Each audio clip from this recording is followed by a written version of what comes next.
পুরো ঘটনার জন্য একজন ব্যক্তি দায়ী। শুনতে খারাপ লাগতে পারে, একটি মাত্র ব্যক্তি দায়ী, সেদিন আমাদের প্রধান উপদেষ্টা ডক্টর মোহাম্মদ ইউনূস। আহ্বান আহ্বান তারা করবে, এবং এটা স্বাভাবিকভাবে ধারণা করা হয়েছিল যে 5ই আগস্টের পরে হয়তো করবে, কারণ শেখ হাসিনা হয়তো তার প্রথম দিবসটাকে দেখবে কিভাবে করা হয়, বা ওই দিনই তারা হয়তো শুরু করে দেবে।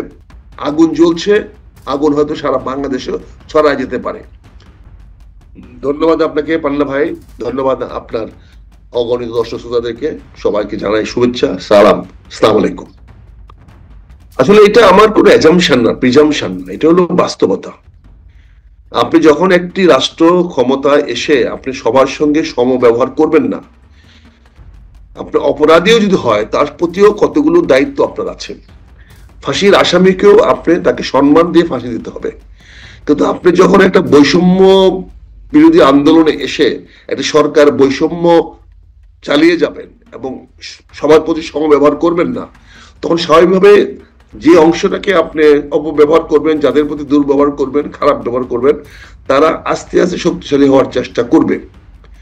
আমরা গত 11 মাসে দেখেছি যে এই সরকারের প্রথম কমিটমেন্ট ছিল যারা গত 15 বছরে জনগণের সঙ্গে বেইমানি করেছে, অপরাধ করেছে এবং দেশকে একটি অপশাসন দিয়ে নিয়ে গেছে, তাদের বিচার করবেন।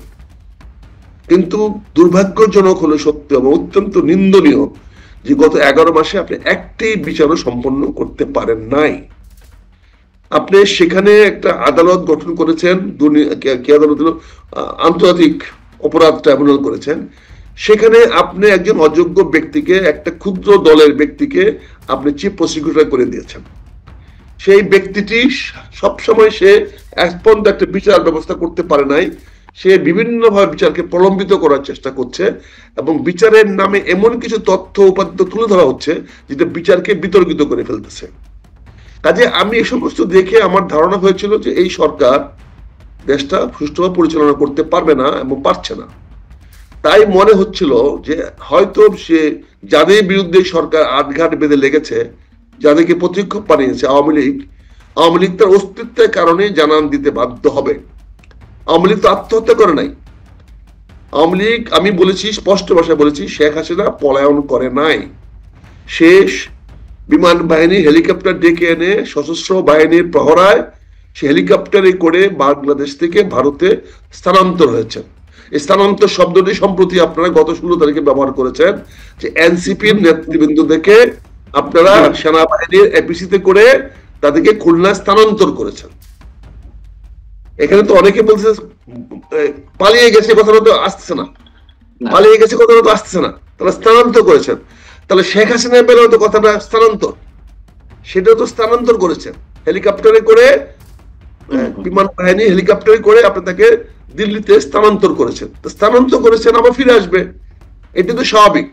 কাজে ফিরে আসতে হলে, বড় নেতারা ফিরে আসতে হলে তো এখানে স্বাগতম, আগতম, এই ধরনের কতগুলো স্টেটমেন্ট হয়, শুভেচ্ছা, স্বাগতম। তো এটার জন্য আমি আজান শব্দ ব্যবহার করেছি, আজান আরবি শব্দ, আজানটা আহ্বান। তা আহ্বান তারা করবে, এবং এটা স্বাভাবিকভাবে ধারণা করা হয়েছিল যে 5ই আগস্টের পরে হয়তো করবে, কারণ শেখ হাসিনা হয়তো তার প্রথম দিবসটাকে দেখবে কিভাবে করা হয়, বা ওই দিনই তারা হয়তো শুরু করে দেবে, ওইটাই ছিল প্রত্যাশা। কিন্তু 16ই জুলাই অনুভূত এবং অপ্রত্যাশিত একটা ঘটনা ঘটেছে।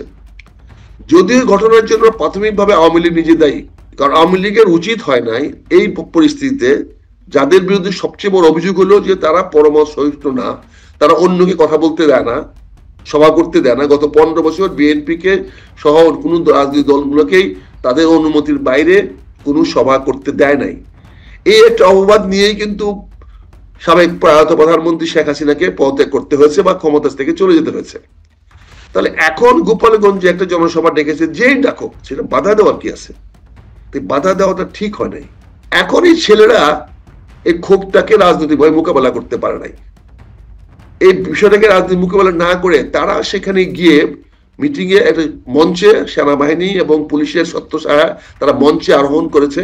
মঞ্চে আরোহণ করে সামনে কোনো জনগণ না দেখে তারা রাগের বসে তাদের হিতাহিত জ্ঞান শূন্য হয়ে তারা কিছু বক্তব্য দিয়েছে যেগুলো অনভিপ্রেত, যেগুলো গ্রহণযোগ্য হয় নাই।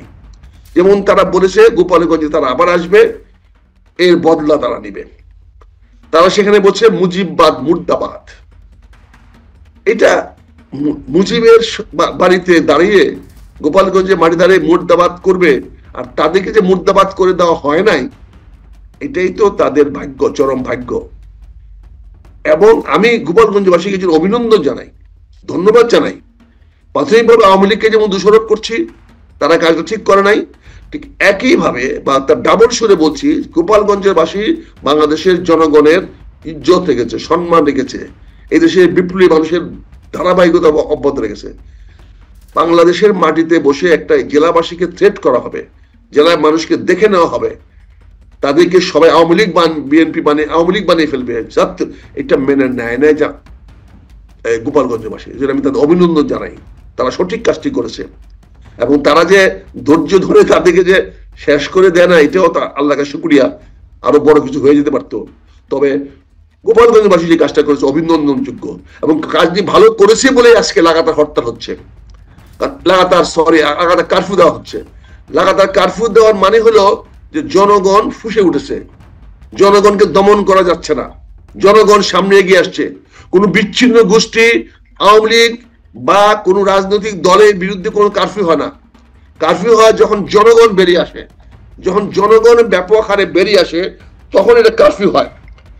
এবং এখানে যেটা হয়েছে, আজকে এই কারফিউ প্রলম্বিত করার মধ্যে দিয়ে প্রমাণিত হয়েছে যে গোপালগঞ্জবাসী ঐক্যবদ্ধ, এবং তারা যে কাজটি করেছে সেই কাজটি তারা সবাই মিলে করেছে, এবং তারা এখনো নরম হয় নাই, এখনো থেমে যায় নাই।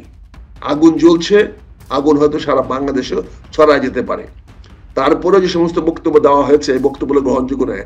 এনসিপির ছেলেরা এটা রাজনৈতিক সুলভ আচরণ করে নাই, তারা কিন্তু মঞ্চে দাঁড়িয়ে আহ্বান জানাতে পারতো গোপালগঞ্জবাসীর কাছে যে আমরা আসছি আপনাদের কাছে, আমরা জানি এটা শেখ হাসিনার জন্মভূমি, আমরা জানি এটা জাতির পিতা না বলেন শেখ মুজিবুর রহমানের জন্মভূমি, আমরা এখানে আসছি আমাদের কথা বলার জন্য। আমাদের জনগণের বাকি 63টা জেলার প্রতি গোপালগঞ্জের মানুষ ভালো ব্যবহার করে নাই, আপনাদের কাছে আসছি কথাটা বলতে, বিচার নিয়ে আসছি আপনাদের কাছে, বিচার নিয়ে আসছি। এই কথাটা বললে কিন্তু জনগণ উত্তেজিত হতো না, জনগণের মধ্যে রাগ দেখা হতো না। ওই জায়গাটিতে আমার প্রশ্ন, যে কারোরই বাংলাদেশের গণতান্ত্রিক অবস্থা যদি থেকে থাকে, সেখানে যে কারোরই যে কোনো স্থানে যে কোনো সময় সমাবেশ করার অধিকার আছে শান্তিপূর্ণ উপায়ে। আপনি বলছেন যে গোপালগঞ্জের বা আওয়ামী লীগ ছাত্রলীগ যারা নিষিদ্ধ ঘোষিত, তাদের এই কাজটি করা ঠিক হয়নি, আমরাও নিন্দা জানাই। এ ধরনের হামলা কোন অবস্থাতে আমরা সমর্থন করি না, কিন্তু তাদেরকে দায়িত্ব করছি। কিন্তু প্রাথমিকভাবে আসলে কারা দায়ী? যেহেতু 16ই জুলাই আবু সাইদের হত্যাকাণ্ড ঘটানো হয়েছিল, সেই 16ই জুলাইকে টার্গেট করে গোপালগঞ্জে যাওয়া, এটি একটা ডিজাইনের অংশ কিনা? এবং সব জায়গাতে যখন পদযাত্রা উল্লেখ করা হলো, জুলাই পদযাত্রা, সেখানে বলা হলো মার্চ টু গোপালগঞ্জ, এবং ফেসবুকে ঘোষণা দেওয়া হলো যে আপনারা ধূমকেতুর মতো ফিরে আসুন, ছুটে আসুন। এইগুলো আগে থেকে এক ধরনের উস্কানি সৃষ্টি করা হয়েছিল কিনা? এবং যেই বিতর্কটি গত কয়েক মাস ধরে চলছে, বঙ্গবন্ধু 32 নম্বর বাড়িটি গুড়িয়ে দেওয়ার পরে টুঙ্গিপাড়া তার সমাধি স্থানে হামলা হতে পারে, এই সবকিছু মিলে তাদের মধ্যে একটা উত্তেজনা সৃষ্টি করা হয়েছে কিনা? কোনটা আসলে প্রাথমিকভাবে সৃষ্টি হয়েছে? এখানে উত্তেজনা সৃষ্টি করার নামে তো রাজনীতি। এখানে এনসিপি উত্তেজনাকর বক্তব্য দিবে, উস্কানিমূলক বক্তব্য দিবে, এটি রাজনৈতিক, এবং প্রতিপক্ষ সেটার জবাবও রাজনৈতিক ভাবে দিবে, এবং যে সীমা অতিক্রম করবে সেই পরাজিত হবে।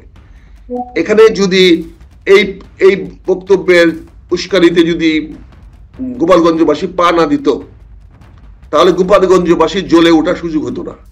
আমি তো মনে করি আওয়ামী লীগের জন্য যে উপকারটা করে দিয়েছেন এনসিপি, যে উস্কানিমূলক বক্তব্য দিয়ে যে করেছে, এটা আওয়ামী লীগ বোধহয় আরো 20 বছর আন্দোলন করতে পারতো না। যে স্টার্টটা করে দিয়েছে, যে শুরুটা করে দিয়েছে। তবে আমি ব্যক্তিগতভাবে মনে করি পুরো ঘটনার জন্য একজন ব্যক্তি দায়ী। শুনতে খারাপ লাগতে পারে, একটি মাত্র ব্যক্তি দায়ী ছিলেন আমাদের প্রধান উপদেষ্টা ডক্টর মোহাম্মদ ইউনূস। ওনার চরম ব্যর্থতা, সিদ্ধান্তহীনতা এবং জনগণকে সঠিক পথে পরিচালিত করার ব্যর্থতার কারণে এই ঘটনাটা ঘটেছে। উনি স্পষ্ট করে, উনি জানা উচিত ছিল গোপালগঞ্জে কি ঘটতে পারে। উনি যদি বলেন আমি জানতাম না, তাহলে এটা ওনারই ব্যর্থতা। উনি কেন জানলেন না?